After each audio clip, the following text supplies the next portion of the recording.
Break के बाद एक बार फिर से हम आपको गुड मॉर्निंग लाहौर में खुशामदीद कहेंगे। और व्यूअर्स, अगर बात की जाए दुनिया की जितनी भी चोटियां हैं या अगर हम इस हवाले से भी बात करें कि जितने भी टूरिस्ट स्पॉट्स अगर आप देखते हैं, और अक्सर आप सुनते हैं कि नया टूरिस्ट स्पॉट जो है वो दरियाफ्त हुआ है, ये बड़ी खूबसूरत जगह है। पाकिस्तान में भी हम ऐसे अक्सर नित नई जगह देखते रहते हैं। सो हमेशा याद रखिएगा कि जितने टूरिस्ट स्पॉट्स और ये जो नई नई चोटियाँ होती हैं ना, ये हमेशा हाइकर्स इनको दरियाफ्त करते हैं, जो बहुत ज़्यादा ट्रेवल करते हैं, या माउंटेनियर्स जो करते हैं, वो लोग इनको जो है वो डिस्कवर करते हैं। सो गुज़श्ता साल यानी कि 2022 में नेपाल की एक चोटी है जिसका नाम है मोनास्लो।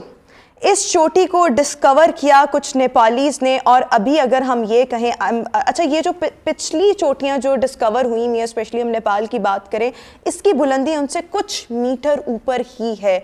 सो जो साजिद सतपारा है, मोनास्लो चोटी सर करने वाले पाकिस्तान के पहले को पैमा है। साजिद सतपारा जिनके नाम से आप सभी फेमिलियर होंगे, इनके वालिद साहब जो अली सतपारा थे, उनके साथ एक हादसा भी पेश आया था जिसके दौरान वो जान की बाजी हार गए थे। उस दौरान भी आपने इनको बहुत सुना होगा। इनको अपने ब्लड में कोपेमाई मिली है।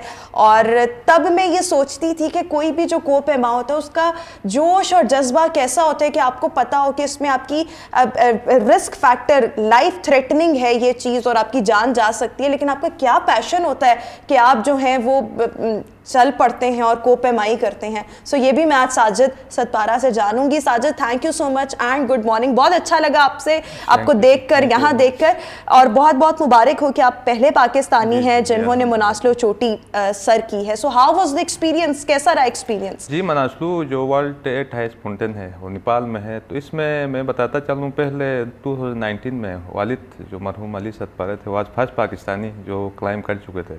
अच्छा, वो कर चुके थे, लेकिन एक नेपाली ने जो कुछ हाइट के डिफरेंस है कि न्यू समिट डिस्कवर की उसने। उसके बाद सारे जो पहले जिन्होंने क्लाइम किया था, सारों की समिट रिजेक्ट हो गई क्योंकि 50 मीटर का डिफरेंस था। तो मैं लास्ट ईयर मैं गया उधर, और काफ़ी स्ट्रगल करने के बाद, क्योंकि वालिद का एक एजाज़ था, वालिद फर्स्ट पाकिस्तानी था, क्योंकि मैं खुद चाहता था कि उस एजाज़ को मैं हासिल करूँ, तो मैंने काफ़ी स्ट्रगल की। और I am use to climb without oxygen, या ऑक्सीजन के बगैर मैं क्लाइम करता हूँ। और फाइनली जब मैं विदाउट ऑक्सीजन बेस कम से नॉन स्टॉप 23 घंटों में मुसलसल क्लाइमिंग की, मैंने सेल्फ क्लाइमिंग कर रहा था, तो अल्हम्दुलिल्लाह फाइनली मैं फर्स्ट पाकिस्तानी बना और उस सब माउंटेन को माशाल्लाह माशाल्लाह। सो आपने वो जो नेपाली था उसका रिकॉर्ड असल में ब्रेक किया है? नहीं, उस नेपाली का रिकॉर्ड ब्रेक नहीं किया है। आई वाज फर्स्ट पाकिस्तानी हूँ, क्योंकि आप तो फर्स्ट पाकिस्तानी है, लेकिन आपने कहा ना कि आपके फादर पहले ये रिकॉर्ड बना चुके हुए थे, लेकिन जो नेपाली था उसने 50 मीटर्स का तकरीबन फासला आ रहा था, फर्क आ रहा था। सो वो आप उससे ऊपर तक गए या आप? नहीं, सारे लोग अभी, क्योंकि पहले क्लाइंबर नीचे से आते थे, सारे जो चढ़ते थे, अभी जो नेक्स्ट अभी चढ़ेंगे सारे ऊपर जाएंगे, क्योंकि डिस्कवर नहीं होता उस समिट। तो मैं फर्स्ट पाकिस्तानी हूँ, उसका रिकॉर्ड भी है। मैं फर्स्ट पाकिस्तानी मोनास्लो समिटर हूँ अभी। बिल्कुल ठीक हूँ। क्या अच्छा, मुझे ये बताएं कि जब भी आप कोई मुहिम जोई करते हैं या किसी भी पहाड़ पर, चोटी पर आपने चढ़ना है, सो वो कितना चैलेंजिंग होता है? कौन कौन सी चीज़ें आपने अपने साथ लाजमी रखनी होती हैं? और फिर आप कह रहे हैं कि मैं ऑक्सीजन के बगैर पहाड़ जो है वो क्लाइम करता हूँ, तो ये कैसे मुमकिन होता है? एक्सट्रीम एडवेंचर कहते हैं हम माउंटेनिंग को। ये सख्त तरीन स्पोर्ट में से एक स्पोर्ट है, तो इसमें मुख्तलिफ चैलेंज तो आते हैं, लेकिन अक्सर हमारा एक ड्यूरेशन होता है। हम एक्सपीडिशन बनाते हैं, उसकी बेस कम में जाके काफ़ी कोई महीना 1.5 महीना स्टे करते हैं, फिर रस्सियाँ लगाते हैं, ऊपर टेंट लेके जाते हैं, फूड की सप्लाई होती है। तो इसका एक प्रोसीजर होता है। और वर्ल्ड के जो टूर एजेंसीज होती हैं, अभी जो कंपनीज कहते हैं हम, वो हमें सर्विस प्रोवाइड करती है फुल बेस कम तक। फिर ऊपर अपना एक टेक्निक होता है हर माउंटेन में चढ़ने का। अभी एक पाकिस्तान में अभी K2 में कोई चढ़ने के लिए आता है, तो उसका एक प्रोसीजर होता है कि हमारी गवर्नमेंट परमिट देती है उसको। फिर हमारे साथ सपोर्टिंग स्टाफ होता है, किचन स्टाफ एक्सपीडिशन के साथ। तो सारा कोई एक सिस्टम बना के हम एक प्लान के तहत उस माउंटेन में चढ़ने के लिए जाते हैं। लेकिन आपके अंदर क्या ऐसी चीज़ है जो आपको इस तरह के एडवेंचर्स करने पर मजबूर करती है, जिसमें ज़िंदगी का बहुत बड़ा रिस्क होता है? मैं तो यही कहूँगी, मेरे नज़दीक तो ये बहुत बड़ा रिस्क है। तो इसमें कहते हैं कि जो रिस्क वाला काम है उनमें बहुत मज़ा भी है, लेकिन पैशनेटली, क्योंकि ये नॉर्मल कोई रूटीन की तरह कोई काम नहीं है। एडवेंचर है, आप मुख्तलिफ लोगों से मिलते हैं, दुनिया भर की जगहों को एक्सप्लोर करते हैं, तो इसमें मज़ा बहुत आता है। आप रूटीन की तरह कोई ऑफिशियल कोई काम नहीं है, इसमें एक्सप्लोरिंग और नेचर से आपको कनेक्टेड होना पड़ता है। तो एज अ माउंटेनर, और मैं समझता हूँ इस तरह के काम बड़े इंटरेस्टिंग और बड़े मज़ेदार होते हैं। अच्छा, आपको लगता है ये जो काम आप कर रहे हैं, तो आप तो जाहिर बात है यही कहेंगे बहुत इंटरेस्टिंग होता है। हम जैसे लोग दूर बैठ के यही कहेंगे बहुत मुश्किल काम है, बहुत मुश्किल काम है। बट खैर, ये जो मोनास्लो की आपने चोटी इसको वहाँ तक पहुँचे, सो आप पहले पाकिस्तानी भी बने हैं, मुझे ये बताएं कि कितने देर आपने सफ़र किया, कहाँ से आगाज़ किया, कितना टाइम, कितने दिन लगे और फिर आप वहाँ तक पहुँचे, फिर वापस आने में कितना टाइम? 35 to 40 डेज लगे, क्योंकि ये नेपाल में है मनासलू। सॉरी, नेपाल हाँ, नेपाल में है ना, क्योंकि दुनिया की 14 बुलंद पहाड़ों में से 5 पाकिस्तान में है और 7 नेपाल में है और 2 चाइना तिब्बत में है। तो मनासलू नेपाल में है, उधर से ट्रेवलिंग, फिर उसके बाद बेस कम जाके उधर एक्सपीडिशन का जो ड्यूरेशन है, फिर मौसम ख़राब होता है तो हम बेस कम में ही होते हैं। फिर जब साफ़ होता है तो मुझे कोई कम से कम 20-30 दिन मिनिमम लगे इसको क्लाइम करने में। अच्छा, आपने अपने वालिद को हमेशा से ये इस तरह से करते हुए देखा और आपके ब्लड में ऑब्वियसली वो चीज़ आई तो आपने कहा कि मैं भी क्लाइंबर बनूंगा। बिल्कुल ठीक हो गया। सो बचपन में उनको ऑब्जर्व करते थे, पहली दफ़ा कब आपने सोचा कि मैं भी किसी पहाड़ को क्लाइंब करूंगा? फादर आपको अपने साथ लेके गए? और भी बहन भाई हैं आपके जिनको शौक है इस तरह का? नहीं, अभी हम 3 भाई और 1 बहन है। बाकी मेरे भाई स्टूडेंट्स अभी लाहौर में होते हैं, तो दे आर स्टूडेंट्स। तो बचपन में हम, क्योंकि मोस्ट ऑफ द टाइम हमारी फैमिली और मैंने सतपारा जो विलेज है हमारा, जो उधर गुजारा है, तो अक्सर गाँव का माहौल होता है। तो बचपन में हम माल मवेशी बैल बकरियाँ रखते हैं गाँव विलेज में, तो उनको पहाड़ों में चराया, वो घास के लेके जाया करते थे। तो अक्सर बारी आती है, हमारे विलेज का एक सिस्टम होता है कि कुछ दिनों के बाद एक ट्रेन आता है, आपकी बारी आती है। तो उसमें अक्सर, क्योंकि बड़े माउंटेन्स है उधर भी, कोई 4000 मीटर, कोई 12-13 हज़ार फीट के माउंटेन्स है, उधर उनको लेके जाना होता है। तो बचपन से 7-8 साल की उम्र से ही मैं पहाड़ों पर जाता आया हूँ। तो हम अक्सर कहते हैं कि we are natural born climbers, हम पैदाइशी कोफे में आए, हम उसी पहाड़ों में पले बड़े हैं, उधर से उसी माहौल में घुल मिल गए हम लोग। बिल्कुल ठीक हो गया। अच्छा, ये जब आपने इस सफ़र के दौरान जो आपका मनासलो चोटी का है, या वैसे भी जब आप मुख्तलिफ चोटियों पर गए, K2 पर भी आप इतनी दफ़ा जा चुके हैं, सो कभी स्पेशली इसको भी लेकर कभी कोई ऐसा मोमेंट आया जब आप बहुत ज़्यादा डर गए हों या आपका हौसला बिल्कुल पस्त हो गया हो? काफ़ी नहीं, हौसला पस्त तो नहीं होता है, क्योंकि जब हिम्मत हारते हैं तो सर्वाइवल का वो मामला आता है। क्योंकि अगर हिम्मत हार के आप कोशिश करना छोड़ जाएं तो उधर आप बच नहीं सकते, क्योंकि आपकी जान पे होती है ना उसमें, इतने हाइट पे और इतने सख्त जगहों में। तो हिम्मत तो आपको करनी होती है। लेकिन अल्हम्दुलिल्लाह मैंने अभी मनासलू समिट किया, फर्स्ट पाकिस्तानी मनासलू K2 2 दफ़ा समिट किया मैं, और गशबुड़ गुमान दुनिया का 11वां और 13वां बुलंद तरीन माउंटेन गशबुड़ 2 पाकिस्तान में 4 माउंटेन्स को क्लाइंब कर चुका हूँ। I am the leading mountaineer Pakistan. Ali Sadpara का बेटा हूँ, एक पहचान है, लेकिन मैं एक प्रोफेशनल क्लाइंबर भी हूँ। तो अल्हम्दुलिल्लाह काफ़ी अचीवमेंट्स किए। और लास्ट ईयर 2022 में मैं और मेरा एक कज़न इम्तियाज़ अली सतपारा एक मिशन में थे गशबुड़ 2 पे, जो दुनिया का 13वां बुलंद तरीन पहाड़ पाकिस्तान में। तो K2 से हमने स्टार्ट लिया समिट पुश के लिए। तो हम जा रहे हैं ऊपर, कोई 6000 मीटर से हमने 8035 मीटर हाइट पर चढ़ना था समिट तक। इतनी हवा और इतना मौसम ख़राब हो गया, हम दोनों विदाउट ऑक्सीजन थे, क्योंकि हम विदाउट ऑक्सीजन क्लाइंब करते हैं। तो मेरा कज़न भी बड़ा स्ट्रॉन्ग क्लाइंबर था, हम दोनों स्ट्रॉन्ग थे। तो हम सोचते बस गए, यार इतनी हवा है, कोई 80-90 किलोमीटर हम किससे चढ़ेंगे। फिर भी खिदमत नहीं हारी था, ये हार कि हमारी हालत बस वो एक होती ना, बंदा एक कदम लगाने के लिए भी वो एनर्जी नहीं होती, उस हद तक पहुँच जाती है, हमारी एनर्जी लो लेवल हो जाती है। बड़ी मुश्किल से हम वो हवाओं का वो मुकाबला करते, तो बड़ी मुश्किल से सफर में पहुँचे। वो पसी में रास्ता पर डर लगा? कभी ऐसे लगा कि मतलब एक स्टेट ऑफ फियर में चले गए हो, खौफ आ रहा हो आपके हर तरफ, क्योंकि वहां पर ऑब्वियसली रात का भी समा होता होगा, कभी बिल्कुल लाइक अंधेरा। सो वो जो मोमेंट्स आपके आते हैं वहां पर, जो आपने रातें वहां गुजारनी होती हैं, खौफ आता है, वो वहशत होती है उन पहाड़ों की? अक्सर होती, क्योंकि हम तो थोड़ी आदत होती है, हम एडवेंचरस, क्योंकि पहाड़ों का चढ़ने का ही हमारा काम। लेकिन अक्सर हम देखते हैं, क्योंकि जब ऊपर जाते हैं तो इतनी वो अजीब सी फीलिंग होती है। अब नीचे जाते बादल नीचे होते हैं, इतनी तेज़ हवाएं चलती है, कभी कभार बादलों को देख के डर लगता है कि हवा उनको इतनी तेज़ी से लेके जाती है, उनको देख के हमें वो एक अजीब सी फीलिंग आती है। लेकिन हम यूज़ टू है इसके, क्योंकि हम एडवेंचर क्लाइंबर्स हैं और प्रोफेशनल क्लाइंबर्स हैं, तो इस तरह की जो डिफ़िकल्टीज यूज़ टू हैं आप इन चीज़ों के। अच्छा, एक और चीज़ कि देखें आपकी फैमिली में ऑब्वियसली जब ये हादसा पेश आया, पहले तो जब आपने कहा कि मैंने क्लाइंबर बनना है, तो कभी किसी ने रोका, कोई रुकावट आई फैमिली की तरफ से? नहीं, इसमें प्रोफेशनली पहले से ही मैं प्रोफेशनल क्लाइंबर था। जब ये K2 विंटर के हादसे से पहले मैं 2019 में 20 ईयर्स की एज में K2 क्लाइंब कर चुका था विदाउट ऑक्सीजन। अच्छा। तो K2 विंटर में भी मैं उसी K2 विंटर आइसलैंडिक और पाकिस्तान एक्सपीडिशन का हिस्सा था। मैं वालिद और जॉन स्नोई एक आइसलैंडिक क्लाइंबर टीम का हिस्सा थे, और I am the youngest. John, वो उनका तो इंतकाल भी हो गया था। हाँ, वो वालिद तो और उनका इंतकाल हो गया, लेकिन नहीं, जॉन की बात कर रहे हैं। जॉन का भी इंतकाल हो गया। तो मैं यंगेस्ट जो अटेम्प्ट K2 पे विंटर में ट्राई करने वाला बंदा था।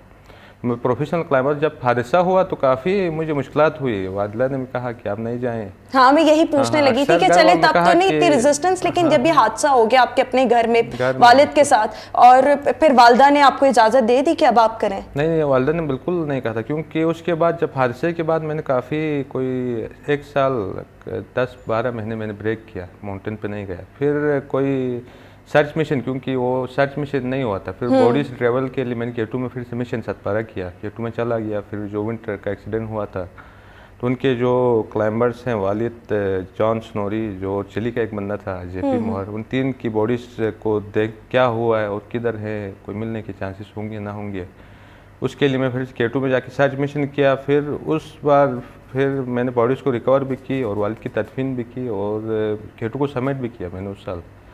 उसके बाद फिर अभी क्योंकि हमारी फैमिली भी पहले से ही माउंटेनर, हमारे गाँव में भी सारे लोग अक्सर माउंटेनर्स हैं, हमें सतपारा में भी बड़े प्रोफेशनल और हाई क्लाइंबर्स है।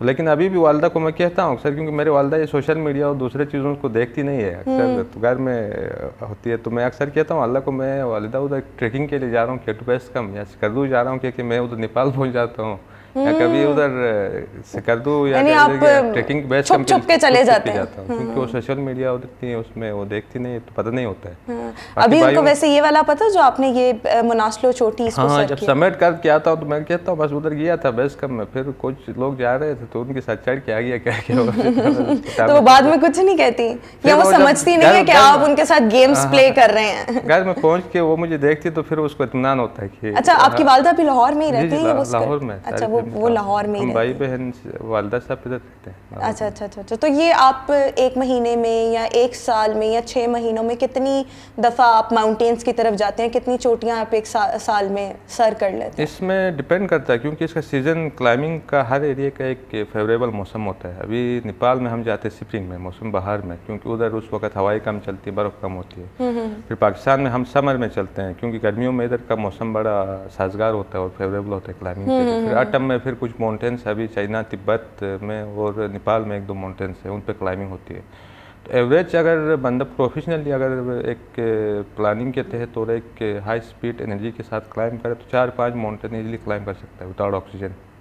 विदाउट ऑक्सीजन 4-5 आप 1 साल में चोटियां सर कर सकते हैं? हम प्रोफेशनल क्लाइंबर्स और क्लाइंबिंग में भी हम प्रीफर विदाउट ऑक्सीजन को इसलिए करते हैं क्योंकि हाई जो अभी यूरोपियंस होते हैं और इंटरनेशनल क्लाइंबर्स कम्युनिटी उसको ज़्यादा रिकॉग्नाइज करती है विदाउट ऑक्सीजन। अच्छा, ऑक्सीजन सिलेंडर के साथ तो आप चढ़ना शुरू करते तो आपको फील ही नहीं होता है उस हाइट का और इस जगहों की डिफिकल्टीज, क्योंकि आपकी एनर्जी में आप मेन चीज़ हाइल्टीट्यूड में ऑक्सीजन का होता है।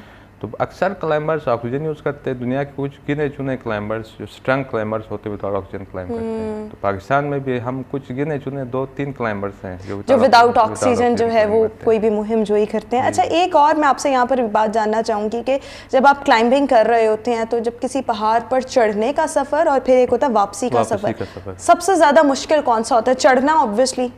इसमें वो डिपेंड करता है। मोस्टली तो अक्सर एक्सीडेंट्स होते हैं माउंटेन में उतरते वक्त होते हैं, क्योंकि आपकी सारी जो एनर्जी चढ़ते हुए आपकी सारी एनर्जी चली जाती है, फिर उतरते हुए बंदा फिर होश हवास में नहीं होता है, अब उसकी एनर्जी काफ़ी लूज़ होती है। तो हल्की सी गलती में पहाड़ में, क्योंकि इतना स्टीप होता है, वो स्टीप होकर हल्की सी गलती करे बंदा फिसल जाता है, फिर कहाँ गया पता भी नहीं चलता उसका। तो अभी K2 की हिस्ट्री है, क्योंकि उसकी अक्सर एक्सीडेंट्स 70-80% उतरते वक्त हो गए। बाकी पहाड़ों में भी इसी तरह अक्सर उतरते हुए ही एक्सीडेंट्स होते हैं, लेकिन चढ़ते हुए भी अक्सर एवलांच आते हैं, पत्थर आते हैं ऊपर से, बंदा फिसल जाता है, कोई बेड लक हो जाता है, तो काफ़ी एक्सीडेंट चढ़ते हुए काफ़ी इंसिडेंट्स होते हैं। अच्छा, अभी जो लोग देख रहे हैं और हमें या नौजवान नस्ल देख रही है या जो क्लाइंबिंग करना चाहते हैं, क्लाइंबर्स बनना चाहते हैं, कोई एक मैसेज जो आप देना चाहेंगे किसी को मोराल को अप करने के लिए?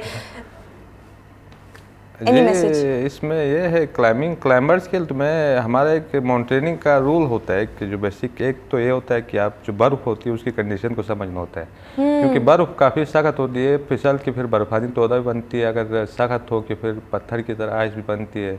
इसमें आप चलने के लिए ज़्यादा हो तो फिर आप दस जाते चल नहीं सकते। और एक दूसरा रूल है कि you have to enjoy the moment, उस नेचर को उस इन्वायरमेंट को एंजॉय करना होता है। अगर आप रियली आप ज़िंदगी में कुछ करना या आप ज़िंदगी को एक एक्सप्लोर करना चाहते हैं, नेचुरल रवर है तो माउंटेनर्स बने। और पाकिस्तान में अभी हमारे नॉर्दर्न एरियाज़ में काफ़ी माउंटेन्स भी है, अपॉर्चुनिटीज़ है, हमारे पास K2 है, नंगा पर्वत है, दुनिया की ब्रॉड पीक गशिबुड मॉर्निंग 2 है, बिल्कुल तो ठीक। यार अच्छा easily बन एक सकते हैं। एक और चीज़, क्योंकि आप प्रोफेशनल क्लाइंबर हैं, आपका रोजी रोटी इसी से वाबस्ता है, जी जी ये जी, कह सकते हैं हम? हाँ हाँ, रोजी रोटी, क्योंकि हम प्रोफेशनल क्लाइंबर्स हैं, हम ये इसी से कमाते प्रोफेशनल हैं। क्लाइंबर्स किस तरह से आप, मतलब इसको थोड़ा सा अगर मैं क्विकली चाहूँ कि जल्दी से इसको एक्सप्लेन कर दें। इसमें ये होता है कि प्रोफेशनल क्लाइंबर्स आपकी जो इंटरनेशनल क्लाइंट्स आते हैं अभी हमारे ग्रुप से, तो उनको आपने फैसिलिटेट करना होता है, रस्सियाँ डालनी होती है माउंटेन्स में, उनका जो अभी फैसिलिटेट करना और होता है, उनको साथ लेकर साथ जाना लेके होता करना है। होता है, गाइड करना होता है, तो वो ठीक है, हमें ठीक। पे करते हैं, हम एग्रीमेंट होता है अभी उनके साथ ना, आप हमें इतना पे करते हैं डेली बेस पे, या हमें कॉन्ट्रैक्ट होता और है। इंतजामात आप उनके सारे इंतजामात वहाँ पे हम खुद करते हैं। करते हैं, टूर एजेंसीज होती है, टूर एजेंसीज भी हायर करती है, लेकिन इंतजामात अक्सर माउंटेन में माउंटेन गाइड हम ही होते हैं उनके। बिल्कुल ठीक हो गया। All the very best. आपने जो जो भी आगे चीज़ें सोची हुई हैं कि आपने करनी है, या जो जो भी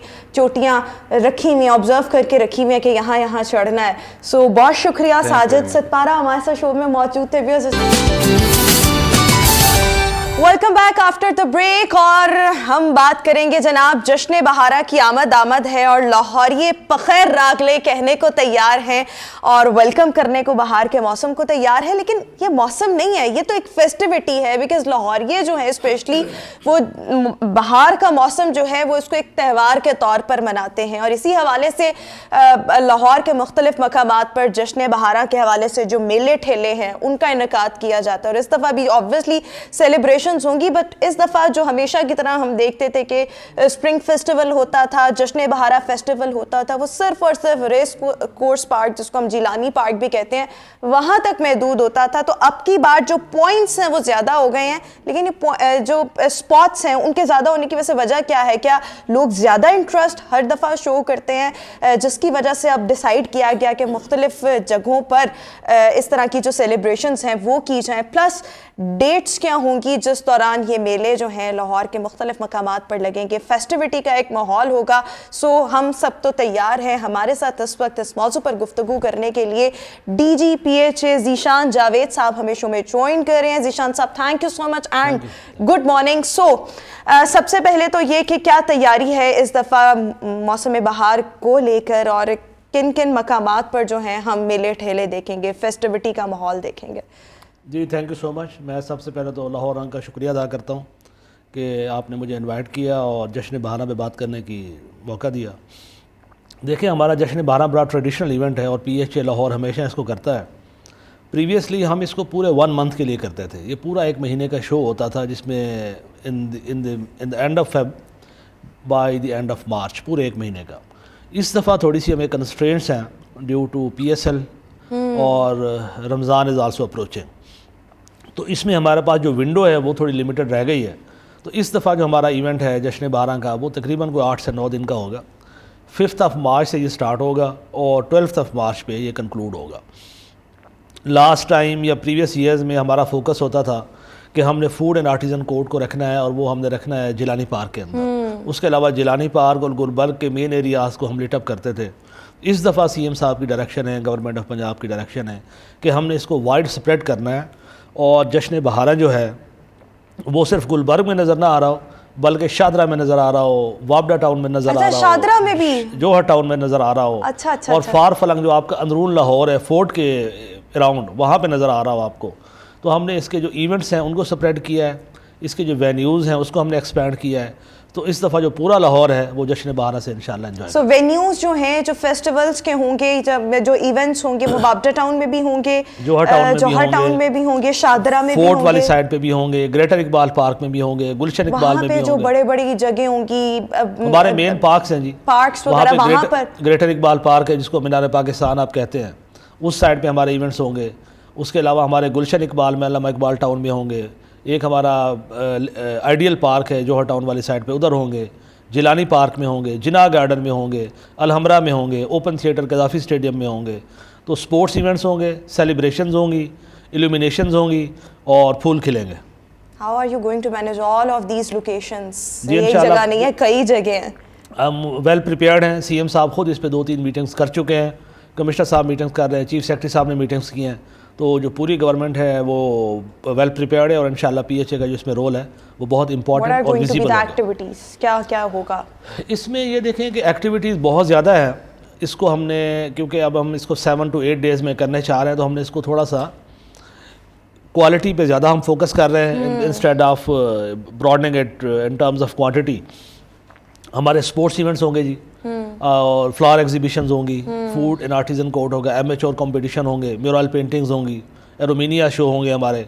उसके अलावा आपके जो सिंगर्स हैं वो आएंगे, compete करेंगे, बात करेंगे, और सॉन्ग्स का कंपटीशन होगा, स्टूडेंट्स आएंगे, और हमारी बहुत सारी हॉर्टिकल्चर की सोसाइटीज़ हैं वो आके अपने फ्लावर्स की एग्जीबिशन को दिखाएंगी, और फ्री ऑफ कॉस्ट कंसल्टेंसी दी जाएगी आप लोगों को। कल्चरल आपको खाने दिए जाएंगे, साग है, रोटी है, दाल अच्छा। है, जो पंजाब का कल्चर है, पंजाब के जो ड्रेसेस अच्छा, वो जिलानी पार्क में तो वो ब्रांड्स भी जो थे वो भी आकर अपने फूड स्टॉल्स लगाते थे, तो वो भी होगा, वो भी आ रहे हैं, वो भी आ रहे हैं। हमने ब्रांड्स को भी कहा है कि आप आएँ और जो आपका मॉडर्न फूड है उसको आप एग्जिबिट करें, और जो हमारे ट्रेडिशनल फूड्स हैं उनको एग्जिबिट करने के लिए जो हमारे ट्रेडिशनल एक्सपर्ट्स हैं वो आएंगे। साग कैसे होता है, गुड़ कैसे बनता है, अच्छा, वो आपको हम बताएंगे। उसके अलावा हमारे कंसल्टेंट्स वहाँ पे होंगे जो आपको बताएंगे कि लाहौर में आपने किस किस्म का दरख्त लगाना है जो कि उस जो आपकी इमिशंस हैं उनको एब्जॉर्ब करे, जो फास्ट ग्रोइंग हो, जो स्मोक के लिए आपको हेल्प करे, जो खुशबू आपके लिए पैदा करे, एंटीसेप्टिक हो। तो वो सारी चीज़ें आपको मिक्स एंड मैच मिलेगा। And I invite everyone from your forum that come and enjoy। अच्छा, एक और चीज़ मुझे ये बताएं कि जौहर टाउन और वापडा टाउन के कुछ जगह आप बता सकते हैं जहाँ पर एक्सपेक्टेड है कि ये मेला जो है वो सजेगा भी। आई लिव इन वेलेंशिया, तो मुझे पता तो ना मेरे घर के पास कौन कौन से दो स्पॉट्स हैं, या चलें इतनी दूर जो जाना है जिलानी पार्क, तो अब तो घर के पास एक फेस्टिविटी का माहौल होगा जी। आप एडियल पार्क है जी हमारा, उसके अलावा हमारे 2-3 और वेन्यूज़ हैं। जो मेन है आपका मियाँ प्लाजा के करीब एक पार्क है, और वेलेंशिया टाउन वाली साइड पे एक हमारा मेन पार्क है। उनमें हम अपने जो इवेंट्स हैं उनको ऐसे स्प्रेड करेंगे कि वहाँ पे पब्लिसिटी होगी, एंड उस पब्लिसिटी के पूरा एक इवेंट्स का कैलेंडर आपको डिस्प्लेड होगा ऑन मेन रोड्स। आपको पता होगा कि ये वाला इवेंट इस डेट को इस वेन्यू में इस जगह पे हो रहा है। तो every Lahori will be knowing the event details and the people who are around there. बिल्कुल ठीक हो गया। अच्छा, कॉम्पिटिशन्स के हवाले से भी बताएं, जिस तरह से आपने कहा सिंगिंग कॉम्पिटिशन्स होंगे, पेंटिंग के कॉम्पिटिशन्स होंगे, सो कॉम्पिटिशन्स जो हैं वो हमरा आर्ट्स काउंसिल में ही होंगे, या वैसे भी जितने भी एरियाज़ में ये मुख्तलिफ मकामात पर जो आप फेस्टिवल का इनेकाद करने जा रहे हैं वहाँ पर भी हो रहे होंगे? हमारे जो कंपटीशन है वो 2 लेवल के हैं। एक तो हमारा जैसे स्कूल लेवल पे है, कॉलेज लेवल पे है, उसमें हमने डिफरेंट स्कूल डिपार्टमेंट को और कॉलेज डिपार्टमेंट को इनवाइट किया हुआ है। वो वहाँ पे अपने स्कूल लेवल के कंपटीशन को करके जो उनके फाइनलिस्ट होंगे उनको वो लेकर आएंगे। हमारा एक बहुत ज़बरदस्त एक इवेंट होने वाला है, उसका नाम है लाइट एंड म्यूज़िक शो। वो होगा फोर्ट के अंदर, किले के अंदर। उसमें बहुत बेहतरीन किस्म की लाइट्स और स्टेज होगी। वहाँ पे जो आपके फाइनलिस्ट हैं वो वहाँ पे आएंगे, और उसके अलावा जो आपके नेशनल सिंगर हैं जैसे आतिफ असलम है, आरिफ लोहार है, आबदा परवीन है, इनको भी हम अप्रोच करने की कोशिश कर रहे हैं ताकि लाहौरियों को पूरा ये। लेकिन ये लोग कहाँ पर आएंगे? अब ये 7-8 पॉइंट्स पर तो नहीं जा सकते, तो वो एक्टिविटीज कहाँ पर? ये लाइट एंड म्यूजिक शो में होगा और ये फोर्ट में होगा। ये जो हमारे नेशनल तो सबसे बड़ी जो गेमी होने वाली है वो फोर्ट वाले फोर्ट है। उसके अलावा हमारे देखें, हमारा जो जश्न बहारा है इसमें हमारा जो मेन फोकस होता है वो ये था कि लोगों को हम पार्टिसिपेट करवाएं। लम्स के स्टूडेंट्स हैं, कनेड कॉलेज के स्टूडेंट्स हैं, पंजाब यूनिवर्सिटी के स्टूडेंट्स हैं, उनको हम कहें कि आप खुद आएँ, और इसी से हमारा जो टैलेंट है उसको एक ऐसे समझें कि ये एक टैलेंट हंट प्रोग्राम भी है। तो उसमें बहुत सारे बंदे होंगे, कोई टैलेंटेड स्टूडेंट आ जाता है, सिंगर आ जाता है, परफॉर्मर आ जाता है, तो वो थ्रू हो जाएगा और उसको आगे हो सकता है कहीं पे और मौका मिले। बिल्कुल ठीक हो गया। एक और मैं आपसे बात पूछना चाह रही हूँ कि जो मुख्तलिफ इवेंट्स वगैरह हैं या जो फेस्टिवल्स हैं, अभी लाहौर में अनफॉर्चुनेटली या लाहौर क्या पूरे पाकिस्तान में सिक्योरिटी के काफ़ी ज़्यादा खदशात है, तो आपने इन चीज़ों को किस तरह से मैनेज करना है? बिकॉज जहाँ पर ज़्यादा क्राउड होगा सो वहाँ पर एक ख़तरा तो पैदा हो जाता है, सो वो उन चीज़ों को आप किस तरह से मेक श्योर करने वाले हैं? ये आपका बड़ी वैलिड ऑब्जर्वेशन है। डेफिनेटली ये पॉइंट ऑफ कंसर्न है फॉर एवरीवन, और इस पे हमारी डिटेल से मीटिंग्स हो चुकी हैं पुलिस डिपार्टमेंट के साथ। वेन्यू की जो डिटेल है हम उनके साथ जो हमारी फाइनल मीटिंग्स होंगी उनके साथ हम शेयर करेंगे, और हमें वो पूरी सिक्योरिटी प्रोवाइड करेंगे। तो इंशाल्लाह कोई इस किस्म का फुल प्रूफ सिक्योरिटी होगी, लाहौरी फ्री ऑफ वरीज आए और एंजॉय करें अलॉन्ग विद द फैमिली। बिल्कुल ठीक हो गया। अच्छा, लाहौर का एक बहुत पुराना ट्रेडिशन है, एटलीस्ट मैंने तो ये बहुत देखा है जब हम बच्चे से अब बड़े हो गए और हो चुके हैं बड़े, सो हमने देखा हमेशा से कैनाल को बहुत ज़्यादा सजाया जाता है। सो इस साल कब से कैनाल पर हम वो सजावट देखेंगे, डेकोरेशन देखेंगे? अपार्ट फ्रॉम कैनाल और कौन कौन से ऐसी जगह होंगी जिनको थ्रू आउट सजाया जाएगा? हमारे जो ये आपका बड़ा इंपॉर्टेंट क्वेश्चन है, ये मैं स्किप कर गया था अपनी उस पहली जो इंट्रो में। कैनाल मेला 2016 में लास्ट टाइम हुआ, 2016 में, उसके बाद नहीं हुआ। ये हम कुछ 6-7 साल के अरसे के बाद इस दफ़ा दोबारा कैनाल मेले को एक्टिवेट करने जा रहे हैं। आपको कैनाल सजी हुई नज़र आएगी, उसमें फ्लोट्स नज़र आएंगी, बोट्स नज़र आएंगी, फ्लावर्स नज़र आएंगे, राइट फ्रॉम ठोकर टू माल रोड। तो ये सारा पूरा कैनाल आपको सजा हुआ नज़र आएगा और इसमें इल्यूमिनेशन होगी। जो कैनाल के अलावा है वो हमारा जेल रोड है, हमारा माल रोड है, हमारा मेन बुलेवार्ड है, गुलबर्ग का एरिया है, हमारा पाइन एवेन्यू है, उसके अलावा हमारा G1 का जो मेन रोड है, इन तमाम रोड्स को भी हम लीटअप करेंगे। इसके अलावा जो फोर्ट है वो भी लीटअप होगा, ग्रेटर इकबाल पार्क का जो मीनार पाकिस्तान है वो लीटअप होगा। तो बहुत ज़्यादा फेस्टिविटी होगी एंड बच्चों और फैमिलीज़ के लिए बहुत ज़बरदस्त है। बिल्कुल ठीक है। एक और जो लाहौर का बहुत पुराना ट्रेडिशन है लेकिन अब उसको हादसात की वजह से फॉलो नहीं किया जाता, लेकिन जहाँ पर हम जश्न बहारा की बात करते हैं तो वहाँ जो वो पतंगबाजी होती थी और बसंत का एक माहौल होता था, लेकिन अनफॉर्चुनेटली लोगों ने वो धाती डोर का इस्तेमाल शुरू कर दिया या वो फिर बढ़ते बढ़ते बहुत हादसात होने लग गए। लेकिन आपको नहीं लगता कि जब आप ये चीज़ें प्लान कर रहे हो तो बहुत जो खुली जगह हैं वहाँ पर खुद से ये चीज़ें प्रोवाइड कर दी जाएं, डोर और पतंग जो कि आपकी अपनी सरपरस्ती में उनको बनाया जाए, और उसके लिए भी लाहौरियों को कोई ना कोई एक्टिविटी जो कि उसी एरिया तक महदूद हो और आपकी अपनी चीज़ों से, यानी कि डोर आपकी अपनी हो, मतलब आपकी जब सरपरस्ती में बनेगी तो ऑब्वियसली उसमें कोई धात वगैरह मेटल वगैरह तो इस्तेमाल नहीं होंगे। सो कभी आप लोगों ने ये क्यों नहीं सोचा कि वो जो ट्रेडिशन है, वो जो लाहौर की रिवायात है, सकाफत है, उसको दोबारा से उजागर किया जा सके in a very positive way and healthy way, जिससे कोई किसी का नुकसान भी ना हो? जी आपकी बात ठीक है। उसमें अनफॉर्चुनेटली इस किस्म के एक्सीडेंट्स हुए हैं और बहुत ज़्यादा तकलीफ दे एक्सीडेंट्स हुए हैं, जिसकी वजह से फिर गवर्नमेंट को इसको रोकना पड़ा, बैन करना पड़ा। पर डेफिनेटली गुंजाइश होती है कि हम उसके फुल प्रूफ इस किस्म के रजीम बनाएं, SOPs बनाएं कि वो इवेंट भी डाई डाउन ना हो और किसी का नुकसान भी ना हो। तो इस पर सोचा जा सकता है। You are right. अच्छा, सोचा जा सकता है, लेकिन अभी तो फिर आपकी सारी प्लानिंग हो रही होगी, इस लेकिन दफ़ा आने वाले सालों नहीं, इस दफ़ा तो डेफिनेटली हमारे वो प्लान में शामिल नहीं है, बट डेफिनेटली इसको इनकॉर्पोरेट किया जा सकता है विद SOPs। बिल्कुल ठीक हो गया। अच्छा, जब हम जश्न बहारा मेले की बात करते हैं तो ऑब्वियसली पाकिस्तान की सकाफत, एक तो है लाहौर की सकाफत और यहाँ का कल्चर, उसको प्रमोट करना है, क्या बाकी सूबों की भी सकाफत और उसको प्रमोट करना। तो जो हम इवेंट्स या एक्टिविटीज़ देखेंगे वो सिर्फ लाहौर तक, पंजाब तक ही लिमिटेड होंगी, उसमें हम सिंध के भी रंग देखेंगे, बलूचिस्तान के भी रंग देखेंगे, KP के भी रंग देखेंगे। जी, मैं ये इसमें जो हमारा जश्न बहारा होता है ना जी, ये इसका वेन्यू लाहौर है। इसका ये मकसद हरगज़ नहीं है कि सिर्फ इसमें लाहौर या पंजाब की पार्टिसिपेशन होगी। हमारा जो फूड एंड आर्टिज़न को, हमारे जो आर्टिज़न आते हैं वो आर्टिज़न साउथ पंजाब से भी आते हैं, आर्टिज़न सिंध से भी आते हैं, KPK से भी आते हैं। आपको अगर KPK वाली टोपी अजरक चाहिए, सिंधी अजरक चाहिए, या आपको चप्पल चाहिए पिशावरी, तो वो आपको मिलेगी। उसके अलावा वो आर्टिस्ट जो वहाँ का जो ड्रेसेस बनाते हैं वो यहाँ पे होते हैं। आपको लोकल जो खाने हैं, इलाकाई खाने, वो आपको मिलते हैं। तो हम तो पूरा पाकिस्तान यहाँ लाहौर में इकट्ठा करके ले आते हैं, क्योंकि वेन्यू लाहौर में है तो शायद लोग ये समझते हैं कि ये सिर्फ लाहौर या पंजाब का कल्चर है। Otherwise we are representing all Pakistan in Lahore.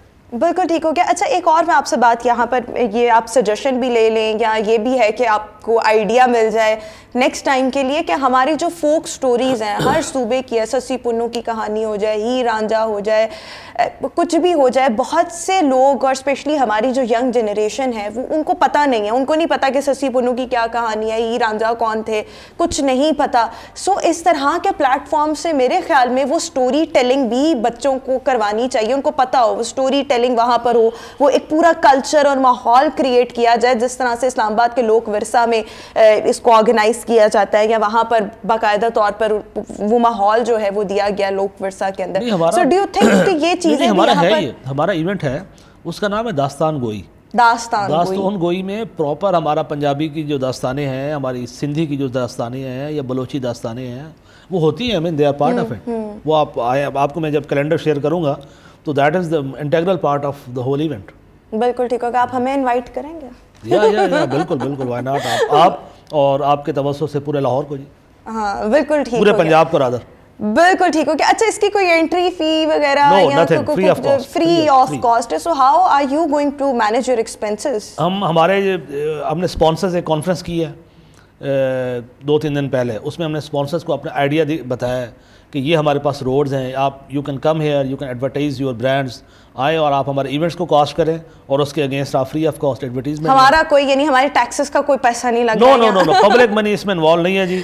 जश्न बारह के हवाले से की भी मनी ऑब्वियसली अल्टीमेटली लोगों की मनी जो है इसी, ये गवर्नमेंट जो हमारी है इसमें इनका कमाल यही है कि ये आपके जो भी इवेंट्स जश्न बहारा से रिलेटेड हो रहे हैं, आपकी अगर आपने कैनाल को लिट अप करना है, इल्यूमिनेशन इन द सिटी करनी है, फूड एंड आर्टिजन कोड का है, या फोर्ट को आप इल्यूमिनेट कर रहे हैं, इसमें स्पॉन्सर्स के थ्रू हम ये सारा काम करवा रहे हैं और सरकार का 1 रुपया इसमें नहीं लग रहा। अच्छा, और मुझे ऐसे पता नहीं क्यों लग रहा है कि जो ज़्यादा फेस्टिविटी और माहौल होगा ना वो सिर्फ अंदरून लाहौर में ही होगा या जिलानी पार्ट में। अच्छा, एक मॉल रोड का एक बहुत पुराना कॉन्सेप्ट है, अभी पता नहीं वो उस पे काम कर रहे हैं या नहीं, कि मॉल रोड ऑब्वियसली जो पुराने लाहौर के लोग हैं वो मेरे तो दिल के करीब बहुत है। मॉल रोड की अगर हम बात करें, वहाँ से बहुत यादें भी वाबस्ता है।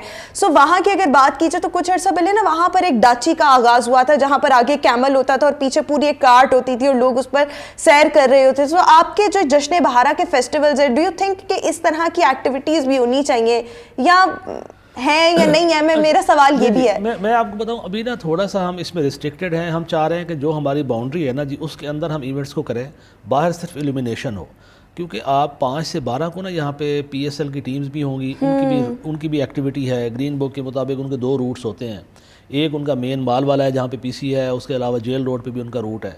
तो हमारा मेन इल्यूमिनेशन और ये जो जिलानी पार्क का एरिया है ये उस रूट में आता है। तो हम ये वाली एक्टिविटी ग्रेटर इकबाल पार्क में लेके जा रहे हैं कि वहाँ पे ये इसकी अच्छा होंगी उधर उस साइड पे, लेकिन बाल पे नहीं होगी। बिल्कुल ठीक हो गया। और एक आखिरी सवाल, कैसा रिस्पॉन्स आप एक्सपेक्ट कर रहे हैं लाहौरियों से? और ऑब्वियसली दूसरे शहरों से भी लोग आएंगे, सूबों से भी आएंगे। विंटर फेस्टिवल जी हमने किया था लास्ट दिसंबर में, और उसमें हमारा जो वीकेंड्स पे फुटफॉल था वो it reaches to 100,000 people per day on weekends. तो ये जश्न बहारा है, जो वेदर है वो बहुत ज़्यादा खूबसूरत है और नॉर्मल है, बहुत ठंडा नहीं है, गर्म नहीं है। तो मेरा ख्याल है कि इसमें लाखों लोग आएंगे और जब आपकी मीडिया की टीम्स आती हैं तो यू विल विटनेस इट। बिल्कुल ठीक हो गया। Thank you so much Zeeshan Javed साहब हमारे साथ शो में मौजूद थे, और ऐसे लग रहा है कि इस दफ़ा इंशाल्लाह ये जो फेस्टिवल है वो बहुत ज़बरदस्त होगा। एक तो उसके स्पॉट्स बहुत ज़्यादा हो गए हैं, दूसरा कुछ एक्टिविटीज़ हैं। मुझे ऐसे लग रहा है कि अगर मैं जाऊँगी ना तो मैं ग्रेटर इकबाल पार्क जाऊँगी या जो अंदरून लाहौर वाला एरिया है, क्योंकि वहाँ मुझे ऐसे लग रहा है कि एक्टिविटीज़ ज़्यादा है। बट बहरहाल जिसके घर के पास जो एरिया है, अगर आप दूर तक ना जा सके तो अपने घर के पास वाले एरिया तो लाजमी जाएँ और पार्टिसिपेट ज़रूर करें। Thank you so much once again. इसी के साथ ही हमारा आज का शो अपने इख्तिताम को पहुंचा। इंशाल्लाह आपसे मुलाकात होगी अपने नेक्स्ट प्रोग्राम में। अपना बहुत सा ख्याल रखिएगा। मुझे दीजिए इजाज़त। बाय।